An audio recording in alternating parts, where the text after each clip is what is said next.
Welcome to Kenton's videos. Enjoy the video. In this video, I will explain how to fill out IRS Form SS-4. Start by gathering your legal name, trade name, responsible party details, business address, and start date. Decide your entity type and reason for applying for an EIN. Prepare the responsible party's SSN or EIN and your principal activity code. Keep documentation like formation documents and ownership, percentages handy for accuracy when completing each line on the form. Gather the most common lines you'll complete and understand their purpose before you start filling the form. Line 1 records the applicant name, and Line 2 lists any trade name. Provide a reliable mailing address and phone number so the IRS can contact you if needed.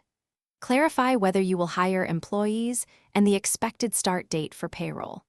Use the IRS activity code lookup to match your primary business.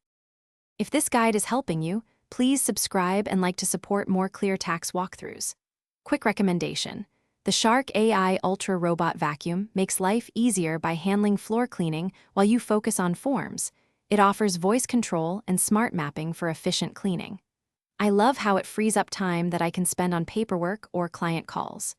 Check the description for the link and other deals. Now let's get back to the video.